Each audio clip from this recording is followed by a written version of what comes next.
सभी को नमस्कार। तो कल हम चंद्र राजवंश की विषय में जो है अपने जो जर्नी थी हमने कंप्लीट कर ली थी। चंद्र राजवंश के विषय में जो भी जानकारियाँ थी उससे संबंधित राजा और उनके कार्य, तो आपको एक ब्रीफ इंट्रोडक्शन करवाया था। तो इसी प्रकार से एक ब्रीफ इंट्रोडक्शन हम जो है गढ़वाल के पंवार वंश के विषय में आपको कराएंगे। तो ज़्यादा बात न करते हुए आइए आज का टॉपिक स्टार्ट करते हैं। गढ़वाल का पंवार राजवंश। पंवार राजवंश के संस्थापक अगर कहा जाए तो कनकपाल को पंवार राजवंश का संस्थापक माना जाता है। 888 ईस्वी में इन्होंने पंवार राजवंश की स्थापना रखी थी। नींव इन्होंने पंवार राजवंश की चांदपुरगढ़ चमोली में रखी थी। चांदपुरगढ़ का शासक भानु प्रताप था। भानु प्रताप ने अपनी पुत्री का विवाह कनकपाल से करवाया। तो देखिए, जो कनकपाल थे उनका विवाह जो है चांदपुरगढ़ के शासक ने अपनी पुत्री से करवाया था, भानु प्रताप। तो भानु प्रताप से विवाह करने के उपरांत कनकपाल को जो है चांदपुरगढ़ का नरेश इन्होंने घोषित कर दिया था। तो यहीं से शुरू होती है इनकी जर्नी जर्नी यानी कि गढ़वाल में पंवार राजवंश की जर्नी का स्टार्टअप यहीं पे आया। इनके बाद आते हैं सोनपाल। 1223 से 1250 तक गढ़वाल में शासन करते हैं सोनपाल। सोनपाल पंवार वंश का 24वां राजा था। सोनपाल ने खस राजाओं को हराया था। तो खसों का भी जो है उत्तराखंड में प्रभुत्व रहा है। जैसा कि आपको पता होगा कुमाऊं में इनका प्रभुत्व हुआ था, तो वैसे ही गढ़वाल में भी इनका प्रभुत्व चल रहा था। तो सोनपाल ने 1223 से 1250 तक शासन किया और सोनपाल ने पंवार वंश का 24वां राजा थे सोनपाल, और इन्होंने जो है खसों को हराया था। इसके बाद आता है विलियम्स के अनुसार सोनपाल ने विलंग घाटी में अपनी राजधानी बनाई थी। तो सोनपाल ने विलंग घाटी में अपनी राजधानी की स्थापना की थी। इसके बाद एक शख्स आते हैं यहाँ पे लखनदेव या लसणदेव के नाम से। 1310 से 1333 तक इनका जो है कार्यकाल रहा।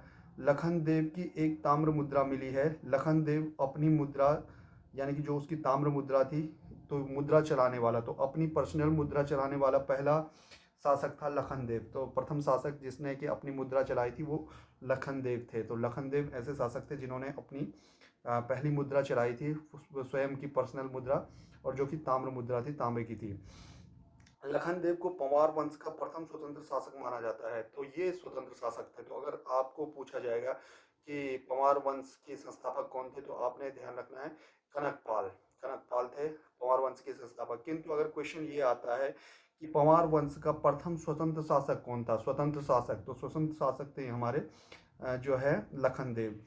लखनदेव को पंवार वंश का प्रथम स्वतंत्र शासक माना जाता है और इसकी राजधानी भिलंग घाटी थी। तो भिलंग घाटी में इसकी राजधानी हुआ करती थी। उसके बाद अगले शासक आते हैं अनंतपाल द्वितीय, जो कि 29वां शासक था गढ़वाल का। और शिलालेख इनके जो है धारशिला गांव चमोली से प्राप्त होता है। तो अनंतपाल का एक शिलालेख भी है जो धारशिला गांव चमोली से हमें प्राप्त होता है। अगले बहुत ही इंपॉर्टेंट शासक जगतपाल 1444 से 1460 तक शासन करते हैं, और यह पंवार वंश का 34वां शासक था जगतपाल। इन्होंने देवप्रयाग के रघुनाथ मंदिर से जगतपाल का ताम्रपत्र प्राप्त हुआ है। तो देवप्रयाग का रघुनाथ मंदिर है, यहाँ पे जगतपाल का एक ताम्रपत्र भी प्राप्त हुआ है, और इस ताम्रपत्र में इसने खुद को रजवार कहा है। तो आपको ये क्वेश्चन आ जाता है कई बार कि देवप्रयाग के रघुनाथ मंदिर से कौन से शासक का ताम्रपत्र प्राप्त हुआ है, तो जो है जगतपाल का ताम्रपत्र यहाँ से प्राप्त हुआ है, देवप्रयाग के रघुनाथ मंदिर से है। अगले शासक बहुत ही ज़्यादा इम्पोर्टेंट अजयपाल, बहुत ही मोस्ट इम्पोर्टेंट है ये, क्योंकि इन्होंने 52 गढ़ों को विजिट किया था, और उसके बाद जो है गढ़वाल का एकीकरण करने वाला, और गढ़वाल का बिस्मार्क इन्हें कहा जाता है। तो गढ़वाल का बिस्मार्क भी अजयपाल को कहा जाता है। तो आइए आज अध्ययन करते हैं अजयपाल के विषय में। अजयपाल का समकालीन चंद शासक कीर्तिचंद था। जैसे कि आपको जब कीर्तिचंद के विषय में हम बातचीत कर रहे थे तो हमने बताया था कि कीर्तिचंद अजयपाल का समकालीन शासक था, और कीर्तिचंद ने जो है अजयपाल के साथ युद्ध भी किया था, जिसमें कि अजयपाल पराजित हुए थे। किंतु अजयपाल बहुत ही महत्वाकांक्षी और बहुत ही जो है योद्धा थे। उन्होंने 52 गढ़ों को जीता था, और उसके बाद इन्होंने जो है 52 गढ़ों का एकीकरण किया था। तो अजयपाल ने अपनी राजधानी चांदपुर गढ़ से देवलगढ़ व उसके पश्चात श्रीनगर स्थानांतरित की थी। तो ये क्वेश्चन आता है कि चांदपुर गढ़ से श्रीनगर अपनी राजधानी को कौन ले गया था, तो अजयपाल ले गया था। यदि क्वेश्चन आएगा कि अजय चांदपुर गढ़ से जो है राजधानी को देवलगढ़ में किसने स्थापित की थी, तो देवलगढ़ में भी राजधानी स्थापित करने वाला जो शासक था वो अजयपाल था। धूली पाथा पैमाना, जो पाथा हम गांव में यूज करते हैं, पाथा आपने सुना होगा, जो अनाज की माप के लिए पहले हुआ करता था, पाथा जिन्हें कि अब जो है आप पता होगा आपको कि गांव में पूजा के समय भी इस्तेमाल किया जाता है।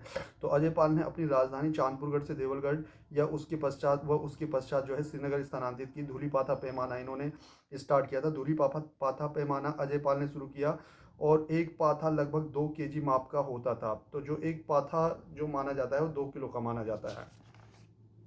देवलगढ़ शिलालेख में धूलीपाथा को अजयपाल ने धर्मपाथी भी कहा है। तो इन्होंने जो है धर्मपाथी के नाम से, जैसे धर्मकांटा आजकल होता है उसी प्रकार से धर्मपाथा भी इन्होंने इसको कहा था, धर्मपाथी। तो पाथे को इन्होंने धर्मपाथी का नाम भी दिया।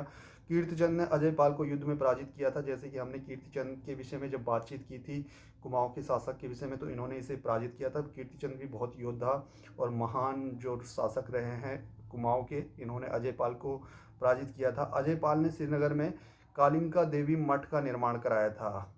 अजयपाल की दो दी गई प्रमुख उपाधियां, अजयपाल को जो उपाधियां दी गई थी उनको गढ़वाल का अशोक कहा जाता है। तो अशोक महान जैसे थे, तो वैसे ही गढ़वाल में हमारे अजयपाल सबसे महान शासक रहे हैं। और सांवरी ग्रंथ में अजयपाल को आदिनाथ भी कहा गया है। आदिनाथ की उपाधि भी इनको दी गई है। और कौन से ग्रंथ में दी गई है आपको ध्यान में रखना है, सांवरी ग्रंथ में अजयपाल को आदिनाथ की उपाधि दी गई है। कवि भरत ने अपनी पुस्तक मानवोदय काव्य में, तो मानवोदय काव्य किसका था, एक क्वेश्चन भी आता है। तो मानवोदय काव्य कवि भरत का था। और कवि भरत ने अपनी पुस्तक मानवोदय काव्य में इसकी तुलना कृष्ण, कुबेर, इंद्र, युधिष्ठिर और भीम से की है। देखिए कितने महान शासक थे इनके ये, कि इनकी तुलना कृष्ण से की जा रही है, कुबेर से की जा रही है, इंद्र से की जा रही है, युधिष्ठिर से की जा रही है, भीम से की जा रही है। तो इतनी इनकी जो है तुलना होती है। गढ़वाल का नेपोलियन अजयपाल, गढ़वाल का नेपोलियन भी इन्हें कहा गया है। गढ़वाल का दुर्योधन अजयपाल, दुर्योधन भी इन्हें कहा गया है। तो आप समझ लो कितने महान शासक रहे होंगे। गढ़वाल का विस्मार्क, जैसे कि अभी आपको बताया था, अजयपाल को कहा गया है। अजयपाल ने अंत समय में गोरखनाथ पंथ अपनाया था। तो गोरखनाथ पंथ अपनाने वाले जो शासक थे वो अजयपाल थे। सरोला ब्राह्मण प्रथा इन्होंने स्टार्ट की थी। सरोला ब्राह्मण जो कि सर्वश्रेष्ठ ब्राह्मण इनको गढ़वाल में माना जाता था। और जो गढ़वाल में जो चावल बनाते हैं, जो भात बनाते हैं, तो ये ऐसे ब्राह्मण थे कि इनके बनाए हुए जो चावल होते हैं उन्हीं को अन्य ब्राह्मण खाता था। यानी कि अन्य ब्राह्मण जाति के लोग अगर चावल बनाते थे, भात बनाते थे, तो ये उसे नहीं खाते थे। सरोला ब्राह्मण इतने श्रेष्ठ माने जाते थे कि जैसे कि ब्राह्मण आज भी आपने देखा होगा कि आज भी शादी में ब्राह्मण जजमान के घर का चावल नहीं खाता है, भात नहीं खाता है। तो वैसे ही जो है ये ब्राह्मण इस इतने उच्च कोटि थे कि ये निम्न कोटि के ब्राह्मणों के घर में भात नहीं खाते थे। तो सरोला ब्राह्मण प्रथा में उच्च जाति के ब्राह्मणों द्वारा भोजन बनाया जाता था। तो भोजन बनाने की जो प्रथा थी वो सरोला ब्राह्मण प्रथा इन्होंने जो है शुरू की थी अजयपाल ने। इसके बाद आते हैं अगले शासक सहजपाल, 42वें नंबर के शासक रहे हैं। सहजपाल के शासनकाल के 5 अभिलेख देवप्रयाग के रघुनाथ मंदिर से प्राप्त हुए हैं।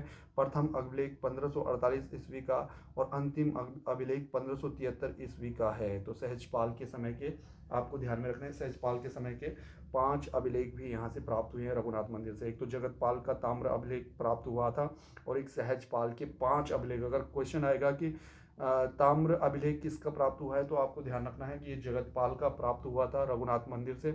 और अगर बात आएगी कि 5 अभिलेख किसके प्राप्त हुए हैं, तो 5 अभिलेख सहजपाल के देवप्रयाग के रघुनाथ मंदिर से प्राप्त हुए हैं। सहजपाल कुमाऊं के राजा कल्याणचंद व रुद्रचंद का समकालीन था। कल्याणचंद और रुद्रचंद के समकालीन थे ये। गढ़वाल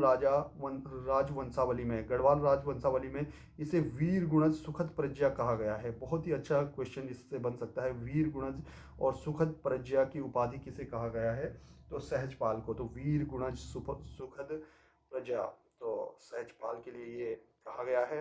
मानवोदय काव्य में सहजपाल राजनीति चतुर तथा संग्राम में शत्रु को संताप देने वाला कहा गया है। तो मानवोदय काव्य भरत कवि का, जैसे कि आपको बताया था मानवधव काव्य किसका है, भरत कवि का, अभी थोड़ी देर पहले चर्चा हुई थी।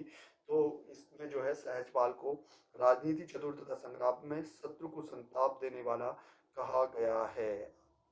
अगला हमारे पास शासक है बलभद्र शाह। तो बलभद्र शाह के विषय में नेक्स्ट वीडियो में बात करेंगे। फिलहाल के लिए आपके लिए इस वीडियो में इतना ही, क्योंकि 10-10 मिनट की हमारी वीडियो होती है। धन्यवाद।